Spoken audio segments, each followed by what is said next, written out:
Today I'm going to be talking with the yacht designer who designed all of these yachts behind me, starting with the 156 meter dill bar at the top of the list there, and then a descending order of some very significant, amazing designs in his career. I'm of course referring to Espen Oeino, and he'll be talking with us directly from his studio in Monaco in a couple of minutes. And for those of you who are not in the yacht industry, you may not be all that familiar with him, so I'll throw up some of his designs here. He not only has a distinctive style, but he always seems to be several steps ahead of everybody else in the industry. I mean, look at these designs. They're just quite outstanding. This one here, you'll see the amount of glass on 3 decks there. With a big atrium behind that. Here's one of his signature designs here, and you notice the flat angles and the very aggressive look of these vessels.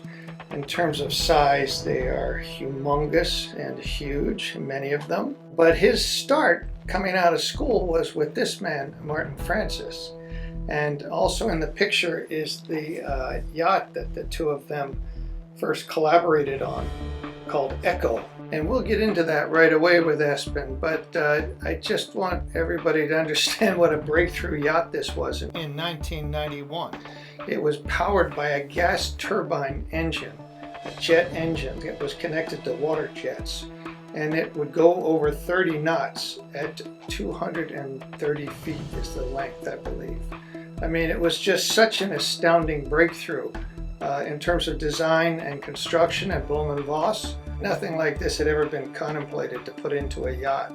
And considering that Espen was out of school probably only a few months when he got on this project, it's something that I'm looking forward to speaking about. And so here is Espen coming online now from Monaco. Hello, Espen, and welcome to the Yacht Channel video podcast. It's great to have you here. Or to start with, at what point in your youth did you have the urge to become someone that draws boats? Very early, very, very early. I think from as long as I can recall, I was drawing boats from the moment I could hold a pen in my hand, I guess. But so I was one of the few unfortunate young boys, I guess, who knew all the time what I wanted to do, and therefore it was quite easy. I had a spell when I was I was equally very keen skier and competitive skier. I was kind of hoping that I would make it to the top, which I didn't. So I kind of gave all that up when I was 16. And moved to France to go to do my high school in France, not in the Alps, so in Normandy. And so then I stopped skiing on a daily basis, so to say. And then I decided to, and I became Francophile, all while still wanting to, becoming a boat designer or a naval architect. But through my 3-year stay in northern France in Normandy, I kind of accidentally got invited down here to the Côte d'Azur and discovered it and immediately felt that, hey, this is a place for me. There was beautiful mountains everywhere, and there are lots of boats and good climate, and they all speak French. It's nice, and I felt it was pretty international as well. So I felt really good about the place. That was back in the early 80s. So after my high school, I went to study naval architecture and offshore engineering in Scotland. And then before my final year, I had an interview with Martin Francis, who was in town. And when I graduated a year later, he asked me to come back and get a full-time employment offer. So What year was that? Yeah, that was back in 1986. You must have just been starting Echo then. Just had the first contact with the client of the Echo, and I think that was one of the reasons he kind of wanted me back, because I was really the only guy with a degree of naval architecture in the office there. So it was handy. That's why I got so involved with the project, because of the more the naval architectural aspects of the design. It was a pretty ambitious project and program, going fast, big boat going fast, and that's what I got working. I really didn't do much on any sailing boat, to be honest. I got sort of immediately thrown onto that project. That must have been pretty shocking to go from sailboats to echo. Yeah, but I mean, a two-speed boat isn't easy to do. He wanted to be able to go across the Atlantic at 18 knots, which wasn't that difficult to do. But he also wanted a sprint speed of over 30 knots. That's a bit more complicated to do, to design, a bit like designing an aircraft for dual speed. In many ways, most aircrafts, they have a reduced speed when they take off and land, so that they do it in a way, but it involves variable geometry, wings and slats and slots and everything, flaps. But on a boat where you mostly operate with fixed geometries, it's a bit difficult. It's a bit different. So we looked at other ships that have a similar operational profile, and many warships, they patrol at slow speed or medium speed, and they have a sprint speed, and they all have a Kodak combined diesel and gas propulsion system. So the inspiration came from there. We discussed it with him, and he was open to the idea, and that's how it evolved. The one thing he was insisting on was using water jets as a propulsor, as opposed to propellers in the open water. And this is fine for high speed. The propulsive efficiency is high, and they're great for vibrations and everything. But at slow speed or intermediate speed, like the 18 knots, the propulsive efficiency is not very good. So that was how the foil came about, which was more to help with the 18 knots performance than the high speed performance. So, gas turbines, there is nothing, rocket science about it. It's actually, I think, a more simple engine than a reciprocating engine, in as much as there is sort of less moving parts and it's moving in one direction only. But the challenge is the integration of the gas turbine into the overall propulsion system, converting the thrust into rotational power.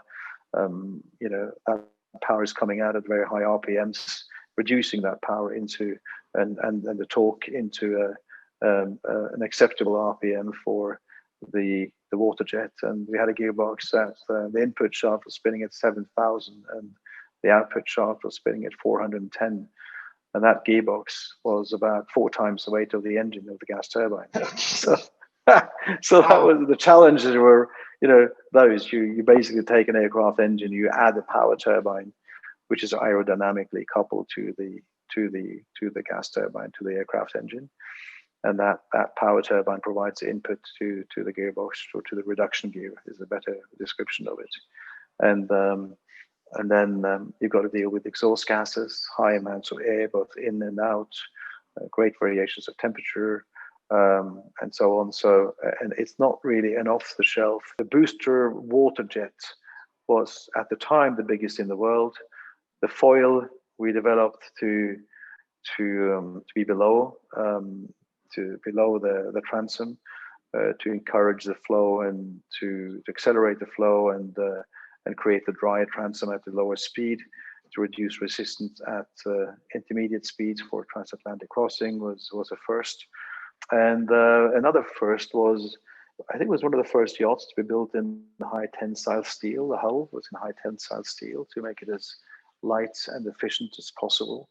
And the superstructure was actually in composite, which again, over 30 years ago was pretty, yeah. And then of course the famous windows, the by now infamous windows, geometries, which ironically were produced by a company called Flachglas, which means flat glass. In Germany. So there were many firsts, and of course Martin and having only designed sailing boats before, and I, in my little position there, having basically designed no boats before. So it was an interesting combination. And I must say, to the credits to the client and to George Nicholson, who were willing to to follow up with us, as there were some other people in the competition, and so yeah, it was an interesting introduction to me, to the yachting market, and as I said, an accidental introduction into the motor yacht market, because I really wanted to design sailing boats. So today I'm kind of a failed sailboat designer today, but there's still time. There's still time, I guess. Yes, there's still Don't time. give up. It's a highly fast specialized forward, field. I guess around 8 years later, you were working on 2 projects at the same time that were both, again, breakthrough, out of the box. Scat and Octopus. And Octopus, yeah. Yeah, they were interesting projects that kind of, after I started on my own, I guess put me on the map, or put us on the map. Both kind of one-of-a-kind projects, but in different ways. Octopus, again, a very ambitious program, unusual program. I think it was really one of the first big Xplorer yachts that were designed and built, with an array of toys and tenders and helicopters. And initially, we also had an amphibious plane on board in the drawing stage, but that was replaced with a second helicopter before the boat was delivered. Oh, by the way, Echo also had an amphibious plane on board, but it's now been removed. But yeah, that was very, very exciting projects. And at the same time, we developed Scat, which in terms of her size wasn't, although a 70-meter boat back in those days was still a big project, but it was more about the geometry and the layout, perhaps, with all the guest cabins on the main deck to have bigger windows, and with the sort of angular, very linear geometries in the top sides and the superstructure. I remember when she came out, people either hated her or they loved her, but few people were indifferent, which is actually good. Did the client come to you with some and say, I want it to look like this, or I want it to look like that? Well, no, he had some very clear instructions, which were, he's a very logical man, and he said, listen, I want the design to reflect the material with which we're going to build it. So if it's going to be steel and aluminium, I'd really like to respect the material and use flat intersecting surfaces, because steel and aluminium come in flat plates and profiles. So that was the starting point. And he also wanted big windows, glazed surfaces. So obviously the hull, for hydrodynamic reasons, and particularly the below water part of the hull, but also the bow, had to be, and it was accepted that these parts of the boat had to be in complex surfaces, so to say. For the rest, I tried to interpret that as well as I could. And I remember I was very nervous when I first met with the client, out in Seattle, and I thought he was so specific about it that I thought it was going to be very difficult and very hard to nail it. I met him 4 weeks later, here in Monaco, actually. He had chartered the boat in conjunction with the Formula One Grand Prix, and I met him on board and showed him my first concept sketches. And he just embraced it and said, love it, let's do it. Then about that same time, you must have been working on Octopus. So that was an extremely interesting project as well, with very complex and also a completely different approach to the whole project management and the interaction with the owner, which was completely different. Big teams of particularly of IT people who were involved from the outset, and it was a very, very advanced vessel in many respects, but particularly with regard to the layout, with all the tenders and helicopters and submarines and ROVs, but also in terms of the IT infrastructure at the time. I still remember the figure of 54 tons of AV IT equipment on board, which seemed monumental Wow. at the time, and still by today's standard, I think is pretty monumental. The technological breakthroughs on Octopus were in the IT sector more than the ship itself. We had a huge IT room on the lower deck and local equipment rooms on each deck. And each cabin had, I think, something like 64 connections to the AV IT system. For artwork where there were touch screens that you could just go in and check who the artists were and everything. It was amazing. It was so far ahead of its time. And then, of course, the basic architecture of the vessel with the big stern dock, because one of the requirements from the client was for all of the toys and tenders and helicopters to be out of view when stowed. So all the tenders had to be basically hidden. So the whole aft ship, basically aft or midship, is about storage of tenders on either side. Coming up with the unique layout for the big stern dock, which is over 35 meters long, where you can store the big tender inside and the sub and the travel lift and everything. Quite complex engineering, and I must say that the shipyard did an amazing job in actually engineering this, taking it from a concept to a fully working vessel. Fast forward again to REV. Yep, to REV, which is another big Xplorer yacht. The biggest of all. The biggest of them all, yes. The mother of all Explorers, at least for now. Yes, again, diesel electric, again with shaft lines and props and rudders and stern thrusters. Interestingly enough, we could have adopted pods here, but one of the many considerations that were made was the electromagnetic fields that are created around the pods because the basic in the Azipods, the electric motor is actually in the pod, i.e. in the water. This was the kind of a concern that, to be very frank with you, I had not personally considered before, but it was brought up at an early stage. And it was also felt that it would be better to go with shaft lines and props driven by two electric motors. So we have a diesel electric system as on Octopus, but we're also hybrids. So we have a big battery back, which will enable us to go at reduced speed for a certain amount of time, or stay stationary and catering for all the hotel loads with batteries, so as to comply with the new rules and regulations coming in to force in 2025.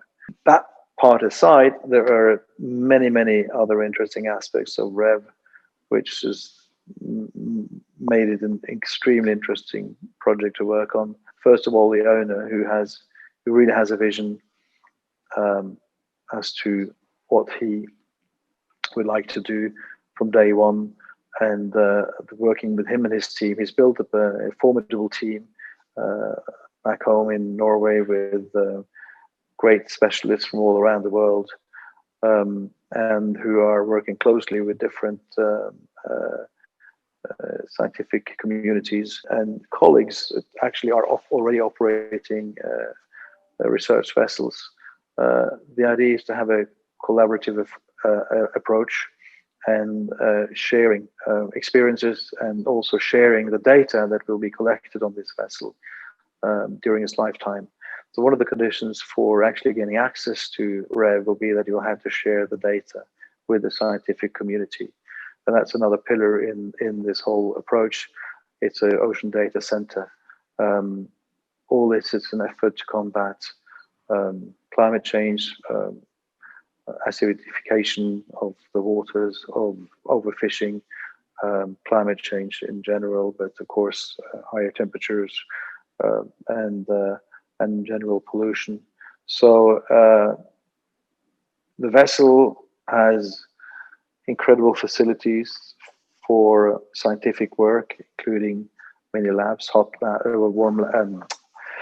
wet labs and dry labs, media labs, trawling facilities for pelagic trawling down to 6,000 meters, submarine, ROV, AUVs, autonomous underwater vehicles, and also classrooms and facilities for bringing local people on board when she's visiting part of the world, so that children in particular, but students can contribute to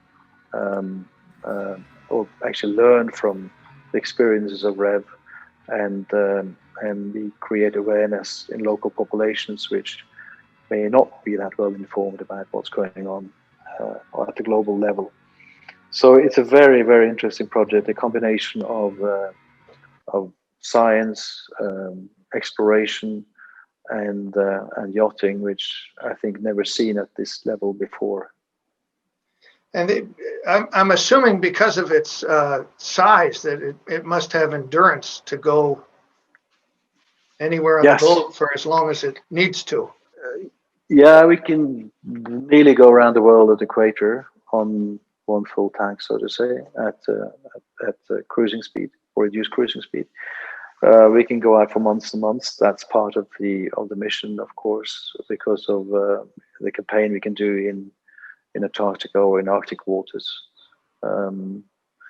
We also have great craneage facilities on board for bringing even more supplies or more mission-specific equipment in containers that we can load on to the deck, having a massive 25-ton crane.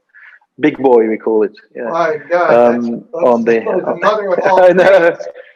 That's the mother of all cranes, exactly. And that was a little project in the project. Our in-house project manager here, Andrea, took great pride in working on it to make it look really special. A super exciting project. I'm so happy to be part of it. Have a great model here in the office. Next time you're in town, you'll have to come by and I'll show it to you. Oh, great. Obviously, its mission is the primary thing rather than any sort of breakthrough. Of course, we try to make her as sustainable as possible within the given parameters of being able to basically travel the world and spend long periods of time unassisted in remote areas. We have optimized the hull for low resistance. We are operating at a fairly low fluid number, which means that in relation to the length of the vessel, we're operating at a relatively modest speed, which makes a huge difference in fuel burn. Detailed design of the bulbous bow is very particular. Shipyard was optimizing that to make sure there would be no interference with the sonars. So watch this space. If a new owner of Octopus, whoever that might be, came to you and said, "Okay, what can you do to, what does this boat need to get up to REV speed?" What would you, where would you go with that? It's a good question. At the end of the day, every client is a unique client and has, in most cases, their own ideas as to what they would like to do, what they would like to achieve with the vessel. So one would have to sit down and carefully analyze his aspirations and his needs, his objectives. But for sure, there is a lot of space on Octopus that could be used differently if you wanted to. One of the things we didn't discuss, but which was very specific, I think, to the owner for who we built it and designed it, was, for example, the big recording studio, which is in the prime space on the vessel in midship, right there by the pool. I don't know, have you been on board Octopus? It's I was on board once when it was dried up. Yeah, so that's right where you would expect to have a massive lounge overlooking the pool. That's the recording studio. So it's quite interesting.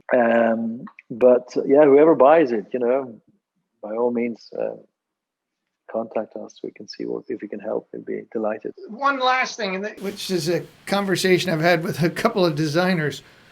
the shape below the waterline. Whenever they had good tank tests about 30 or 40 or 50 or 100 years ago, since that time, not too much has changed beneath the waterline, has it? It's all about fluid mechanics. So whether it's aerodynamics for planes or hydrodynamics for boats, so the rules of physics haven't changed either. So Yeah. you have to displace the water to move fluid. So the laws of physics are there. The smoother you can make that process of shifting the water out of the way, the better, i.e. the more slender the hull, the less wave resistance you will have at any given speed. So the beam is important, the length to beam ratio is important, and the angle of entry in the bow and the draft on the transom, basically. So most of the optimization today of bulbous bow, for example, are done in computational fluid dynamics. So, but there is nothing revolutionary going on. I think the future, you might see, more multi-hulls in an effort to reduce resistance further, so we can have more slender hulls. It makes sense. Yeah, I think so. It hasn't really gained, acceptance yet in the general public in the yachting sector, but No. in the fast ferry world, today most fast ferries are multi-hulls, and most of them are actually. Yeah, and it's military, the trimarans that Austell builds and others. So thank you very much for talking with me and with the Yacht Channel and taking the time. I want to go back and talk about skiing, though. I used to race against Otto Schutte. Oh, really? Did you know Otto? Well, I know of him. I don't know him personally, but Yeah. you're a ski racer as well. Well, Yeah, I went to Colorado University, and he went to Denver, and we were big rivals. But I think we had most of the Norwegian ski team at our school. We all sort of went on to the pro circuit because we could party more. And, and he was a big success there also, because he could party better than just about anybody and still ski very well. He was a legend. Well, next time we should talk about one of my favorite boats, which is CLOUDBREAK, because that's a ski boat. And I've been skiing on her or from her, both in Antarctica and in Arctic. And very few people actually realize how much beautiful skiing there is close to the coast. So we had the most amazing trips on this boat. And the boat was really designed as a ski boat. So ski and surfing, but the skiing, there are so many places in the world where you can find beautiful skiing,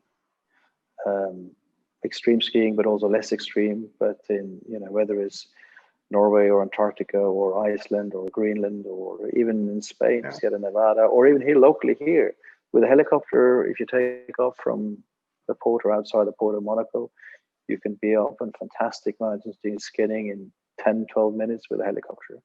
Really? Absolutely. I mean, there are so many places. And this, I think, is going to, as we see the explorers and the yachts become more and more adventurous, I think that we'll see more and more of this. Younger people wanting to have very active holidays. It's a great combination, being able to ski from a boat, good physical exercise the whole day, coming back to the boat late afternoon, and just chill out, get some massage or a sauna, and you can eat and drink as a pig. Well, that's because good advice. You've exercised so much during the day. Maybe we'll do a podcast on yacht skiing. Yacht skiing, absolutely. All right. All right. Well, thank you very much. And I hope to see you soon, one place or another. Take care. Bye. Okay. And that's it from the Yacht Channel. We will see you all here for the next podcast.